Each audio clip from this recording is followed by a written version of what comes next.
Chers internautes, bonjour, merci de nous rejoindre sur le plateau d'Informatique News pour cette édition du vendredi 12 mars, j'ai un peu de mal avec le temps, de notre émission hebdomadaire Informatique News Hebdo. Et pour décrypter et analyser l'actualité de la semaine, je suis, comme chaque vendredi, en compagnie de notre rédacteur en chef, Guy Hervier. Bonjour Guy. Bonjour Jean-François. Alors Guy, on parle d'un habitué de ces rubriques, en l'occurrence Microsoft, et plus particulièrement Windows 10, sur une problématique qui, j'en suis persuadé, n'aura pas épargné nos lecteurs, à savoir les mises à jour de Windows, avec une nouvelle fonctionnalité proposée par les équipes de Microsoft, la possibilité de revenir en arrière en cas de mise à jour qu'on va qualifier poliment de défectueuse. Et c'est exactement ça. Donc, en attendant la prochaine version de Windows 10, donc qui devrait arriver incessamment sous peu, qui va être baptisée 21H1. Parce que vous savez que leur numérotation était un peu compliquée. Par exemple, la 2004, c'est pas la 2004, c'est le avril 2020. Qui en fait avait été disponible en 2020, donc cette version va bientôt arriver. Et donc là, Microsoft propose une fonctionnalité qui s'appelle Non-Rollback, donc comme vous l'avez dit, qui permet aux administrateurs qui ont lancé des mises à jour qui se sont pas bien passées, donc il peut y avoir beaucoup de raisons pour ça, et donc ça leur donne la possibilité de revenir en arrière, c'est-à-dire de revenir au statu quo ante. À part les corrections de sécurité. Donc finalement c'est une fonctionnalité qui sera intéressante en espérant que elle devra être mise en œuvre le plus rarement possible. Donc ça c'était côté Windows. Et puis alors toujours on parle du poste du travail. Donc là c'est les Chromebooks. Les Chromebooks ça fait déjà 10 ans, donc le temps passe vite. Chrome OS en est à, donc c'est Chrome OS 89, et donc là la problématique c'est un peu celle dont on avait déjà parlé entre iOS et puis macOS, c'est le rapprochement entre les Chromebooks d'un côté et puis les smartphones Android. Et donc là il y a une fonctionnalité que Google avait annoncée qui s'appelle Nearby Share. Donc en gros ça veut dire si votre portable est juste à côté, vous allez pas pouvoir accéder et partager des données qui sont sur votre smartphone. Donc elle est pas encore disponible, elle devrait l'être.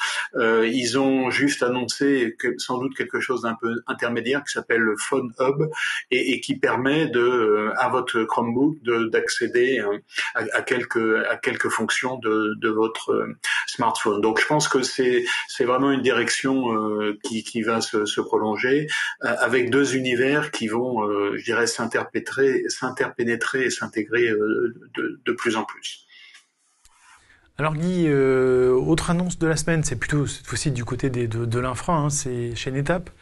NetApp qui annonce abandonner le marché de l'hyperconvergence. Alors c'est une info quand même importante, puisque on sait que c'est évidemment l'avenir de l'infra. En tout cas, pas c'est l'avenir, mais en tout cas c'est une des grandes tendances à l'œuvre en matière d'infra. Des acteurs comme Nutanix, comme vIsrael bien installés, VMware évidemment. Est-ce qu'on peut peut-être en dire un peu plus pour nos lecteurs ? Oui, alors on peut en dire un peu plus. Donc en fait, ça s'est fait en deux temps. Il y a eu une première information qui a été publiée par notre confrère CRN, justement qui relatait cette idée que NetApp abandonnerait l'hyperconvergence. Et puis en fait, il se trouve que aujourd'hui cette information, alors elle n'a pas été directement confirmée, mais elle va vers la confirmation, puisque NetApp a annoncé sa fonctionnalité NetApp Astra qui était au départ juste un projet et qui aujourd'hui est une fonctionnalité. Et en gros l'idée c'est que NetApp abandonne l'hyperconvergence. C'est un marché sur lequel VMware et Nutanix avaient pris pas mal d'avance, donc peut-être que NetApp avait tiré la conclusion qu'il était peut-être mieux de se concentrer sur autre chose. Et donc là, l'idée, c'est que ils vont désormais se concentrer sur les infrastructures fondées sur les containers et Kubernetes. Et donc la possibilité, ce que ça va rendre possible, c'est en particulier, donc ils disent qu'ils vont se concentrer sur la gestion de la donnée, et donc ces infrastructures fondées sur les conteneurs vont permettre de pousser des applications du on-premise vers le cloud sans avoir à utiliser des logiciels particuliers. Donc c'est un changement de stratégie assez importante pour NetApp. Ça vient juste d'arriver, donc je pense qu'on aura l'occasion de revenir dessus et de donner un peu plus de détails. Mais en tout cas, c'est une direction importante pour cette entreprise dont on avait reçu le patron de la filiale française il n'y a pas plus tard qu'au septembre dernier de mémoire. Très bien. Alors, l'autre info, je pense que là encore, nos lecteurs ne sont pas pu passer à côté parce que ça fait quand même la une de pas mal de journaux et voire de télé. En l'occurrence, l'incendie qui a touché un des data centers d'OVH, on peut même dire plus que touché, hein, détruit complètement un data center d'OVH situé à Strasbourg, bon, sachant qu'il en reste quand même quelques autres du côté de l'île Roubaix et ailleurs. Bon, c'était quand même au-delà de... Alors déjà, la première bonne nouvelle, il n'y a pas eu de victimes, à part des serveurs brûlés, il n'y a pas eu de victimes physiques, ça c'est quand même important à souligner et à noter. Mais c'est évidemment l'occasion de revenir sur cette problématique de sauvegarde, de confiance dans ce fameux cloud dont on parle tous les jours. Hein. Oui, alors en plus, bon, évidemment, cet événement, enfin cet incident, c'est extrêmement regrettable. Comme vous l'avez souligné, il n'y a pas de victimes à la fois du côté des gens qui travaillent dans ce centre d'hébergement de données, et puis du côté des pompiers. Donc ça, c'est la bonne nouvelle. Mais le problème, c'est que évidemment. C'est une quasi-destruction des différents data centers qui étaient présents dans ce bâtiment. Et c'est un incident qui arrive vraiment à un mauvais moment puisque OVH commençait à parler de son introduction en bourse. Donc, je dirais que ça arrive pas au bon moment. Donc ça, c'est un problème, mais qui concerne plus particulièrement OVH. Maintenant, l'autre problème qui est qui est important du côté des entreprises clientes, c'est que après cet incident, OVH a informé évidemment ses clients et il leur a dit maintenant vous pouvez lancer le PRA. Sauf que, alors bien sûr les données sont sauvegardées, sont redondées donc sur d'autres data centers, mais ça suffit pas. Et vraisemblablement, pas vraisemblablement d'ailleurs, plus que ça, il se trouve que parmi les clients de NetApp, il y a pas mal de PME, hein, et il est quasiment sûr qu'un bon nombre d'entre elles n'avaient même pas réalisé qu'il fallait mettre en place ce PRA et donc payer les services, déjà le mettre en place et puis payer les services correspondants pour pouvoir lancer ce PRA. Donc je crois que encore une fois ce regrettable incident pose la question de savoir quand on va dans le cloud qui est responsable de quoi. Et trop souvent donc les responsables d'entreprise. Alors, s'ils sont des grandes entreprises, elles sont structurées pour, évidemment, aborder ces problématiques de manière très structurée, mais quand ce sont des PME, peut-être qu'elles n'y réfléchissent pas suffisamment. Et la question, c'est de bien lire le contrat que l'entreprise signe avec le fournisseur de cloud, savoir quels sont les services qui sont proposés et savoir quels sont les services qui doivent être contractés en plus dans le cas où quelque chose arriverait. Et malheureusement, on vient de voir que ce quelque chose qui arriverait est arrivé et il faut toujours le prévoir. Donc il est probable que les entreprises vont pouvoir récupérer leurs données, mais ça va prendre du temps, ça va prendre des ressources et pendant ce temps-là, sachant que la période est déjà suffisamment compliquée, donc je pense que ça comme on dit, à tout malheur, il y a un bon côté, mais en tout cas, ça va donner l'occasion à pas mal de gens de se reposer la question de savoir quand j'ai mis mes applications et mes données sur le cloud, c'est pas pour autant que le fournisseur il va s'occuper de tout. Effectivement, je crois que la leçon sera entendue par un certain nombre de victimes de sujets, de cet incident. Alors, autre volet de notre passage en revue de l'activité, Guy, les aspects financiers avec les résultats. Du côté de chez Snowflake, après une introduction en bourse qu'on qualifiera de tonitruante, les résultats sont là, hein, semble-t-il. Hein. Oui, donc l'introduction en bourse c'était en septembre dernier, qui valorisait l'entreprise à 70 milliards de dollars. Donc c'est sans doute un record pour un éditeur de logiciels. Donc on rappelle que Snowflake en fait c'est un éditeur de data warehouse pour le cloud, donc on conçu en mode natif pour le cloud. Et donc là les résultats de l'année 2020 ont été publiés. Alors bon, certes, on avait parlé la semaine dernière des résultats de Zoom. C'est pas tout à fait du même ordre de grandeur, mais enfin c'est quand même très impressionnant puisque pour le dernier trimestre, on a un chiffre d'affaires qui a augmenté de 120%, et sur l'année entière, c'est aussi l'ordre de grandeur de la croissance qui permet à Snowflake d'arriver à un chiffre d'affaires de 550 millions de dollars. Donc c'est quand même un beau résultat pour une entreprise qui n'a que quelques années de vie. Et donc, malgré ça, si on regarde l'évolution du cours de la bourse depuis septembre, en fait, on était à peu près à 250 dollars en septembre.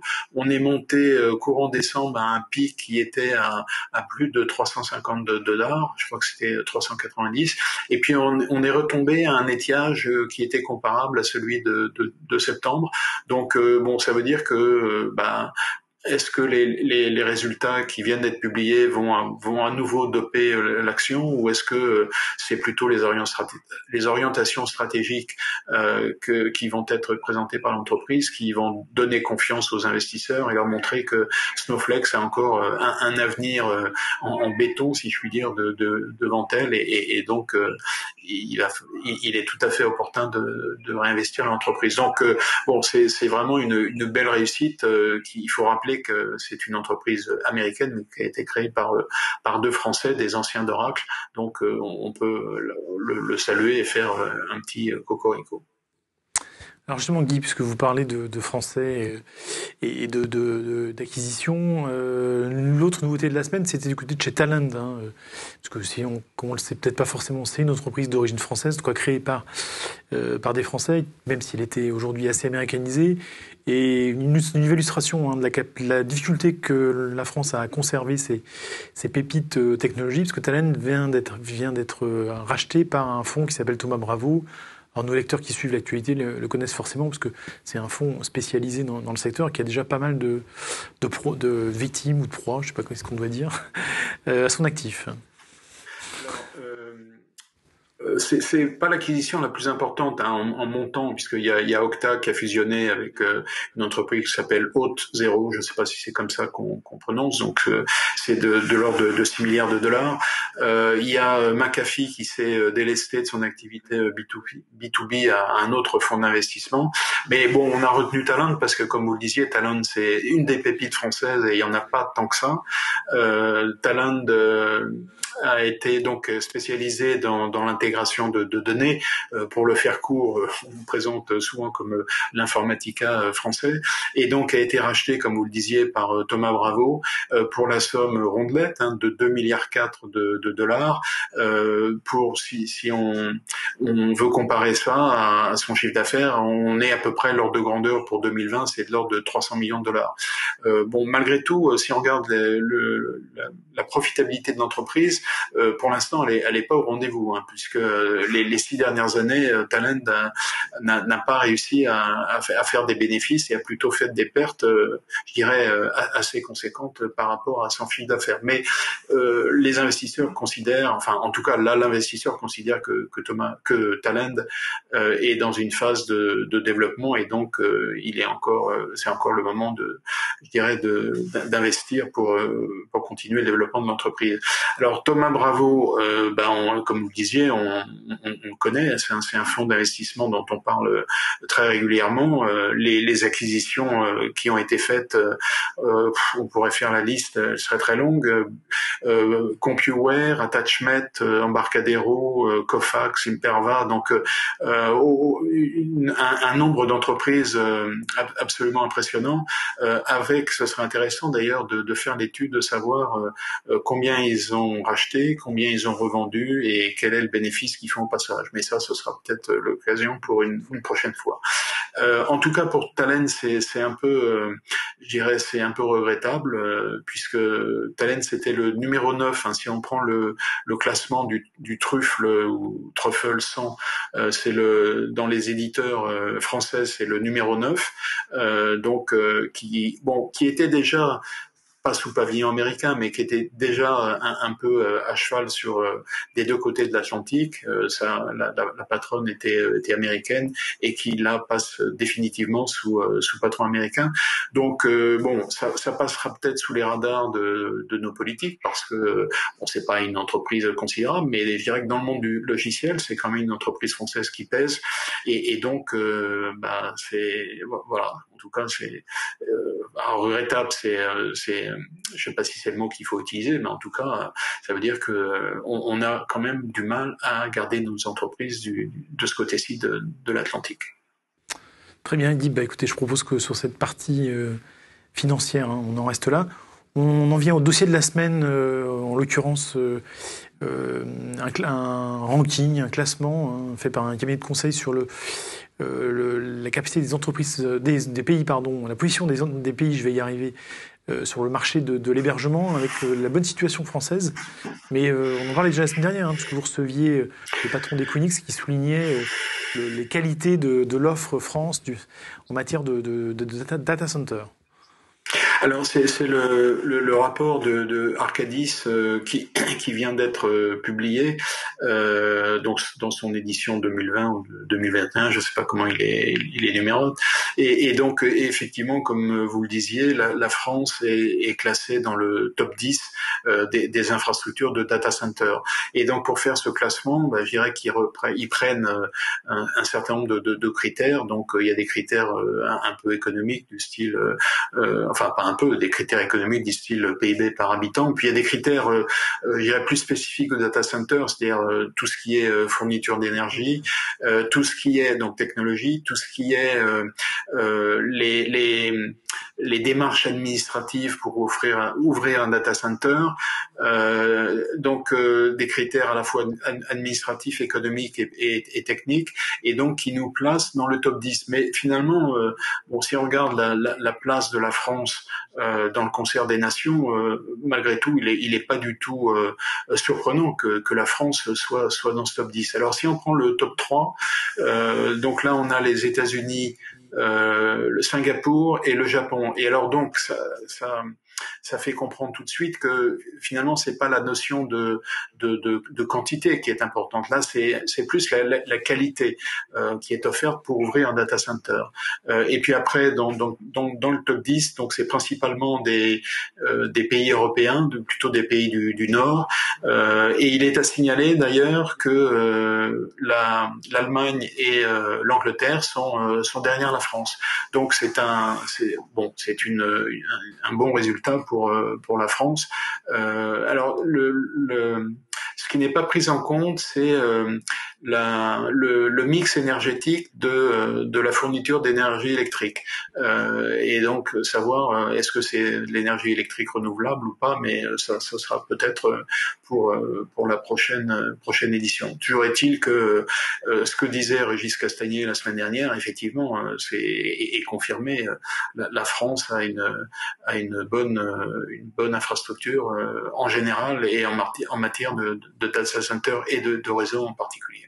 Alors le petit point faible, c'était précisément dans le domaine des réseaux et plutôt des réseaux mobiles, la 4G+ et la 5G, et on sait qu'on en a déjà parlé un peu, où la France n'est pas particulièrement en avance, mais on sait qu'en France on a une courbe d'apprentissage qui est un petit peu différente. On met un peu de temps à aborder les choses, et puis quand c'est parti, après ça va beaucoup plus vite. Bon, espérons que ça suivra ce cheminement, je dirais, un peu habituel.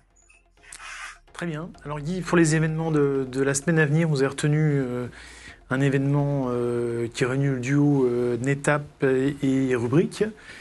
Rubrik dont on reçoit d'ailleurs le PDG fondateur un peu plus tard. Donc événement sur évidemment la conservation des données, puisque c'est le cœur de métier de ces deux acteurs. Donc, Ça s'intitule Data Protection Summit, donc la protection des données en général, et donc organisé par ces deux acteurs hein, qui sont partenaires, donc NetApp dans tout ce qui est stockage primaire et Rubrik stockage secondaire. Donc c'est un événement qui aura lieu le 23 mars, qui pourra être suivi par nos lecteurs à partir de 10 heures.